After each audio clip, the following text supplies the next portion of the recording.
Tercer discurso de la montaña. Los consejos evangélicos que perfeccionan la ley. Sigue el discurso de la montaña. El lugar y la hora son los mismos, pero ha aumentado el número de personas. Retirado en un ángulo junto a un sendero, como si quisiera oír sin suscitar repugnancias en la multitud, hay un romano. Lo distingo por la túnica corta y el manto, que es distinto. Todavía están Esteban y Hermas. Jesús se dirige lentamente hacia su puesto y reanuda su discurso. De lo que os dije ayer no debéis concluir que haya venido a abolir la ley.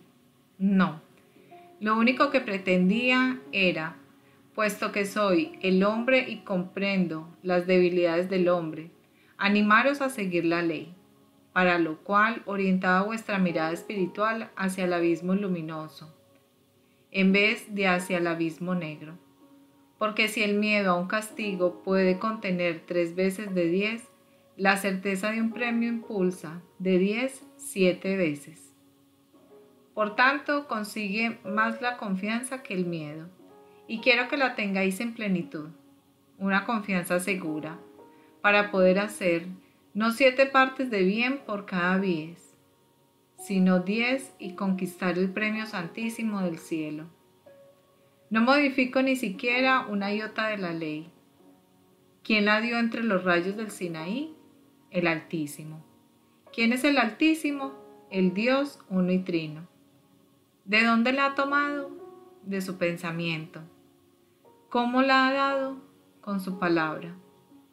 ¿Por qué la ha dado? Por su amor. Ved, pues, que la Trinidad estaba presente, y el Verbo, obediente como siempre al pensamiento y al amor, habló por el pensamiento y el amor. ¿Podría yo desmentir afirmaciones mías? No, no podría hacerlo. Lo que sí puedo, porque todo lo puedo, es completar la ley, hacerla divinamente completa, no como los hombres, que durante siglos, en vez de completa, la hicieron indescifrable, imposible de cumplir, apilando leyes y preceptos hasta la saciedad, sacados de su pensamiento, según sus conveniencias, y echando encima la santísima ley dada por Dios todo ese montón de escombros, lapidándola, ahogándola, enterrándola, haciéndola estéril. ¿Puede acaso un árbol sobrevivir sumergido continuamente por aludes, escombros o inundaciones? No, el árbol muere. La ley ha muerto en muchos corazones, ahogada bajo las aludes de demasiadas estructuras sobrepuestas. Pues bien, he venido a quitar esas sobreestructuras. Una vez desenterrada, resucitada, la ley no será ya ley, sino que la haré reina. Las reinas promulgan las leyes. Las leyes son obra de las reinas, pero no están por encima de las reinas.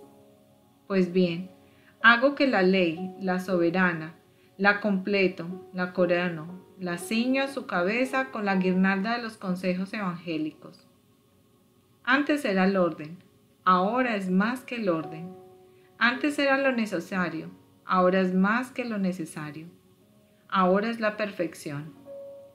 Quien se desposa con ella, tal y como os lo ofrezco, al instante viene a ser rey, porque en ese momento habrá alcanzado lo perfecto.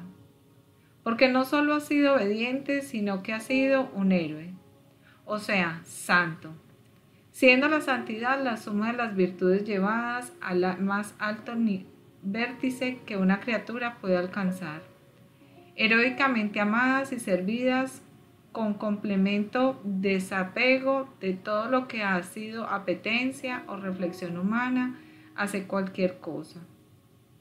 Podría decir que el santo es aquel a quien el amor y el deseo le obstaculizan el ver cualquier otra cosa que no sea de Dios, sin distraerse con la visión de cosas inferiores. Tiene las pupilas del corazón fijas en el esplendor santísimo que Dios es, y en él ve, puesto que todo está en Dios, a sus hermanos, inquietos y con manos implorantes, sin separar sus ojos de Dios.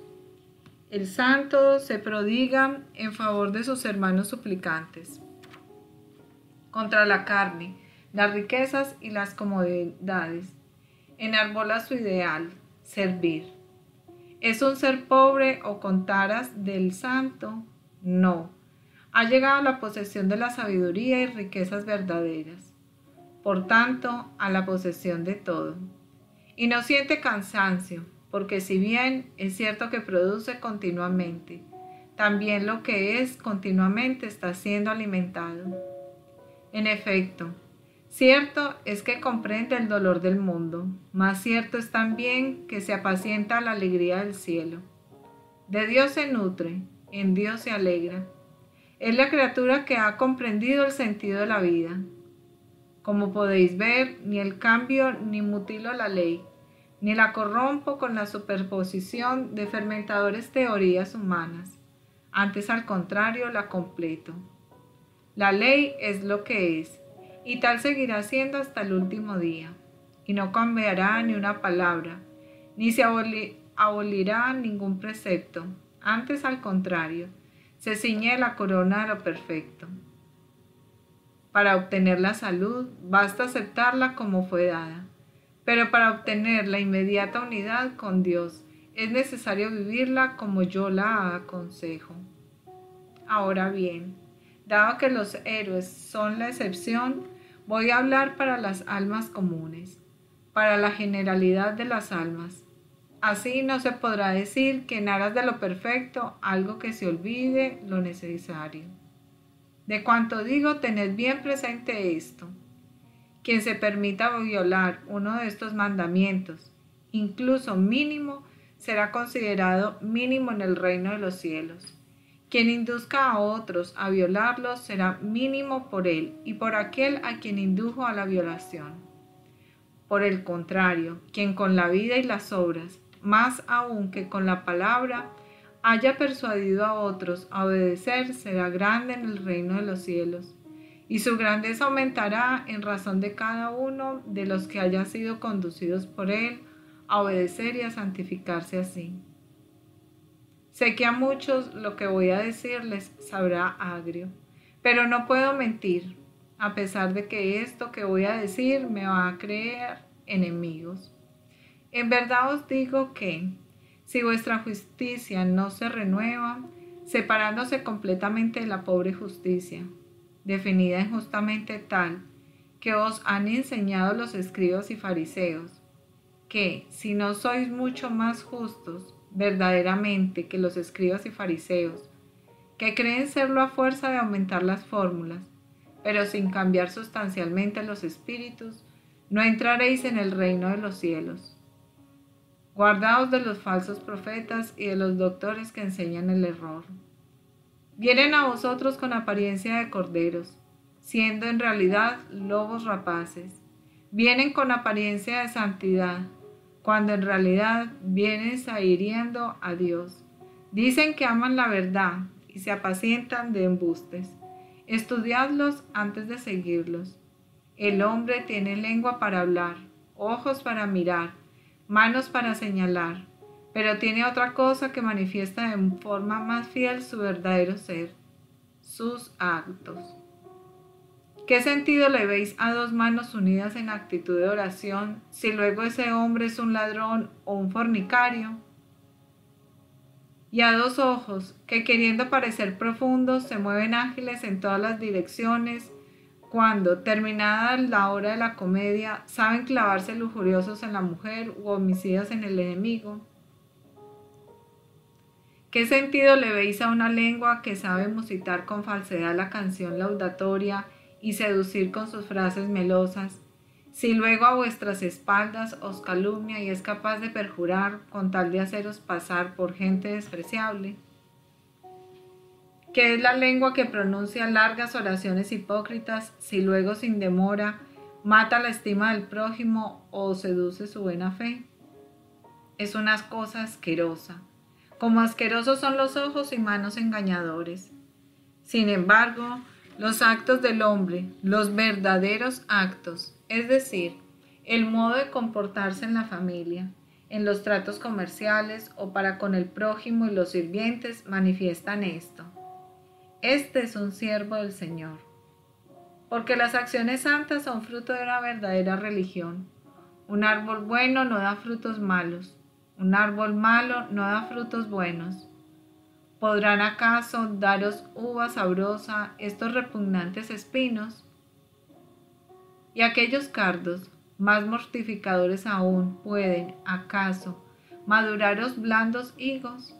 No, en verdad, pocas y agrias moras recogeréis de los primeros e incomibles frutos que producirán aquellas flores, que ya, a pesar de ser todavía flores, tienen espinas.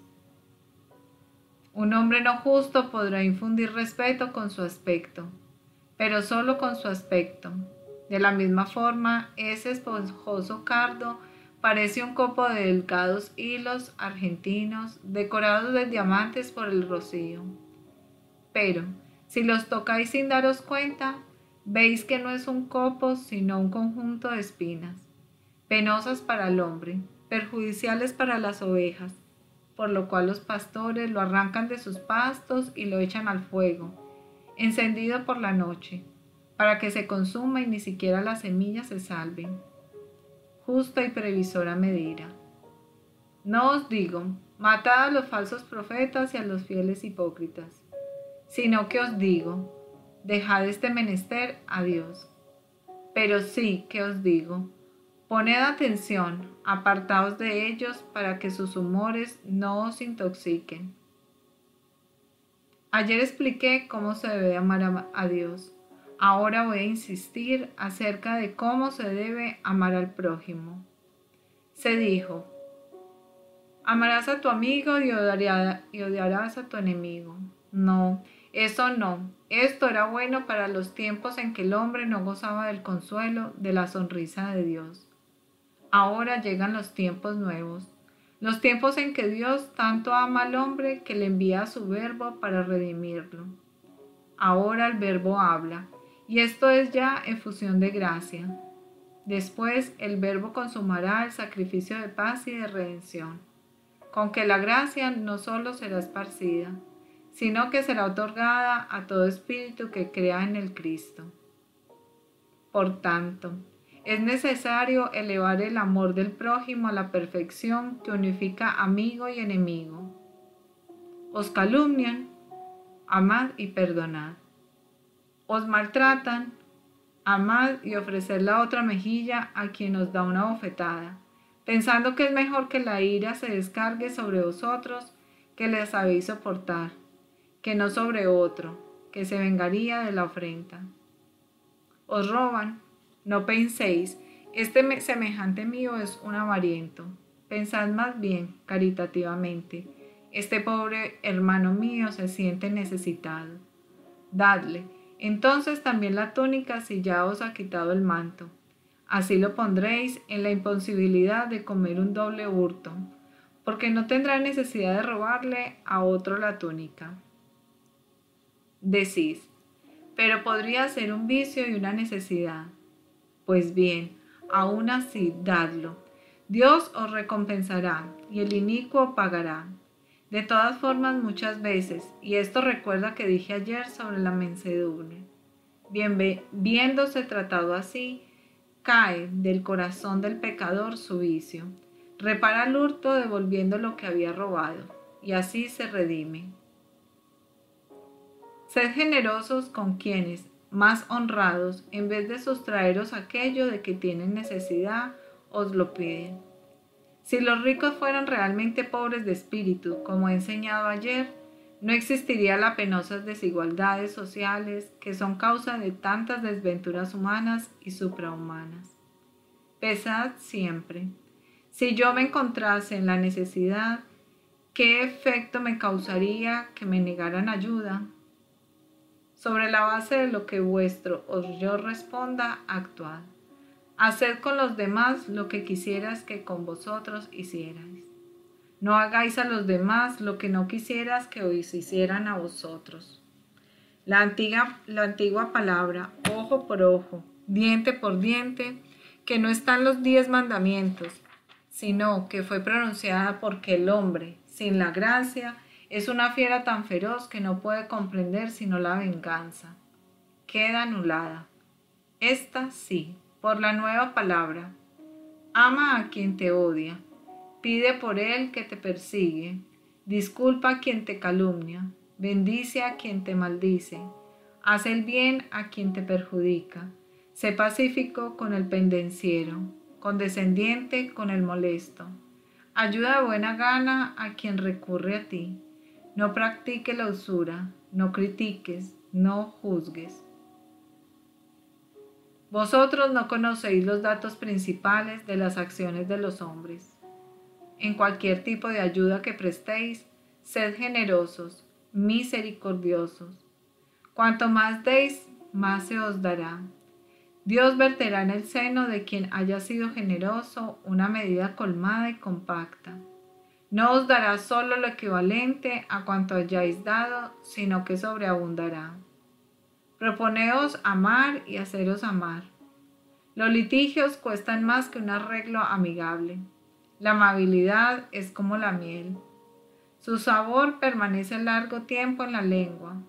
Amad, amad, amad a mis amigos y enemigos, para que seáis como vuestro Padre, que hace llover sobre los buenos y malos y hace salir el sol para justos e injustos, reservándose para que cuando los buenos, cual elegidas espigas, hayan sido entresecados de las gavillas de mies, dar sol y rocío eternos, fuego y granizo infernales.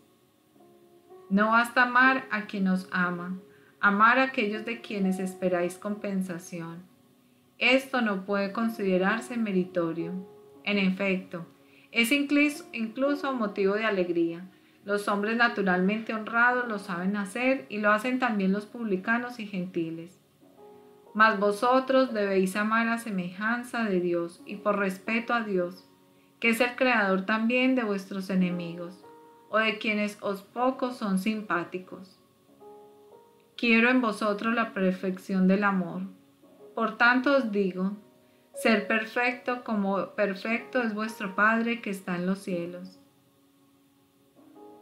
Tan grande es el precepto de amor al prójimo que no os digo ya lo que fue escrito.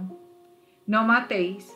Los hombres condenarán al asesino, sino que os digo, no os airéis, porque pende sobre vosotros un juicio más alto, que tiene cuenta también en las acciones inmateriales. Quien insulte a su hermano será condenado por el Sanedrín, pero quien lo trate como a un loco, perjudicándolo por tanto, será condenado por Dios. Es inútil llevar ofrendas al altar si primero no se ha ofrendado en lo íntimo del corazón los propios rencores por amor a Dios, y si no se ha cumplido el rito santísimo del perdón. Por ello, si cuando estás para ofrecer un sacrificio a Dios, te acuerdas que te has faltado contra tu hermano, o de que le guardas rencor por una culpa, deja tu ofrenda ante el altar, inmola primero tu amor propio y reconcíliate con tu hermano. Ve después al altar, solo entonces será santo tu sacrificio. Llegar a un buen acuerdo es siempre el mejor de los partidos. Precario es el juicio del hombre, y quien obstinadamente lo desafía puede perder la causa. Deberá pagar a su adversario hasta la última moneda o consumirse en la cárcel. Alzad en todo la mirada hacia Dios. Preguntaos si tenéis derecho a hacer lo que Dios no hace con vosotros, pues Dios no tiene esa inflexibilidad y obstinación que tenéis vosotros. Ay de vosotros si fuera así, ni uno siquiera se salvaría. Que esta reflexión promueva en vosotros sentimientos de mansedumbre, humildad, piedad. No os faltará por parte de Dios aquí después la recompensa. Aquí delante de mí hay uno que me odia y que no se atreve a decirme, cúrame, porque sabe que conozco sus pensamientos. Pues bien, a pesar de todo, digo, cúmplase lo que deseas, y que de la misma forma que caen las escamas de tus ojos, se desprendan de tu corazón el rencor y las tinieblas. Idos todos con mi paz. Mañana seguiré hablándoos. La gente va marchándose lentamente, quizás esperando un grito que indique la consecución de un milagro, pero este no se oye. Incluso los apóstoles y los discípulos más antiguos, que se quedan en el monte, le preguntan al maestro: ¿quién era? ¿Es que no ha quedado curado? Jesús permanece de pie, con los brazos cruzados, viendo descender a la gente. Al principio no responde, pero luego dice: los ojos han quedado curados, el alma no. No puede curarse porque está cargado de odio. ¿Pero quién es? ¿El romano? No, un desdichado. ¿Y por qué lo has curado?, preguntó Pedro. ¿Tengo que fulminar acaso a todos los que son como él? Señor, sé que no quieres que responda así. Por tanto, no lo digo, pero lo pienso. Y es lo mismo. Es lo mismo, Simón de Jonás. ¿Sabe qué? Si así fuera, oh, cuántos corazones cubiertos de escamas de odio en torno a mí. Ven, vamos hasta la punta de la cima a mirar desde lo alto nuestro bonito mar de Galilea. Yo y tú solos.